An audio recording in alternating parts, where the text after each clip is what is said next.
मैले छानेको वचन चाहिँ अनिकाल थियो है। अनिकाल हामी प्रत्येकजनालाई याद छ। अनिकाल लाग्दा हाम्रो व्यक्तिगत जीवनमा, पारिवारिक जीवनमा, देश समाजमा कस्तो हुन्छ नि, त्यसमा सबै रुखो हुन्छ, खानेकुराहरू पाइँदैन। आजको यो सुसमाचार जुन चाहिँ हामीले आज चर्चमा पनि सेयर गऱ्यौँ, आज यहाँ सेयरिङ गर्दा चाहिँ मलाई यो शब्दले इमिडिएटली छुयो भने चाहिँ किन भन्छ 40 समयभन्दा पनि अनिकाल है जुन चाहिँ आज पाठमा थियो है, त्यो पाठले मेरो आफ्नो व्यक्तिगत जीवनलाई पनि हेर्दा, एउटा पुरोहित हुँदा, एउटा क्याथोलिक भएर हेर्दा, कोही बेला अघि मैले भन्छ हामी प्रत्येकजना कान्छा चढाउनु हामी खुसी मान्छौँ। एउटा मलाई पनि एउटा पुरोहित भएर कोही बेला यस्तो लाग्यो अनिकाल चाहिँ कसरी लाग्यो भन्दा चाहिँ यो केटाको जीवनमा अब मैले खानु मात्रै होइन तर आत्मिक रूपले पनि उसलाई साह्रो परेको थियो।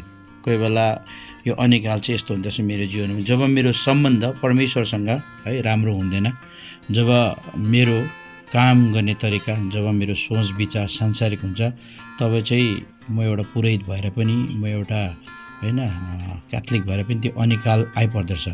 किनभने मेरो सम्बन्ध परमेश्वरसँग राम्रो छैन भने मैले पनि अरूलाई केही गर्न सक्दिनँ है। म आफ्नै बाँझो भएको छु भने अरूलाई फल दिनु नै सक्दिनँ। म आफ्नै सुक्खा र रुखा भएको छु भने जो पनि मेरो कनेक्सनमा आउँछ, जो पनि मेरो सम्बन्धमा आउँछ, त्यो मान्छेलाई म मेरोमा जे छ त्यो मात्रै दिन सक्छु।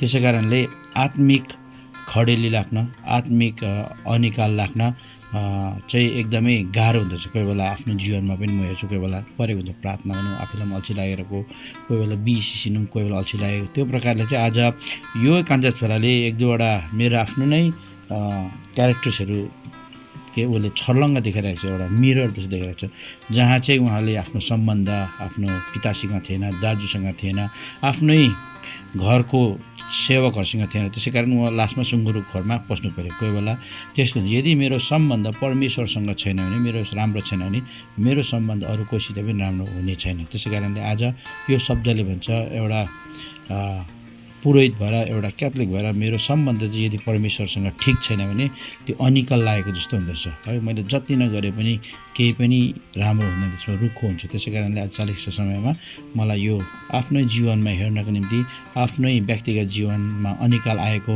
जीवनलाई हेरेर सुधार गरेर फेरि पनि परमेश्वर फर्किने मौका यो दिनुभएको छ। त्यसको निम्ति यो शब्दले, जुन चाहिँ शब्दले मलाई छुयो, तिम्रो जीवनमा आत्मिक रूपले अनिकाल आएको छ कि छैन भन्ने प्रश्नहरू उत्पन्न भएकोमा परमेश्वरलाई धन्यवाद।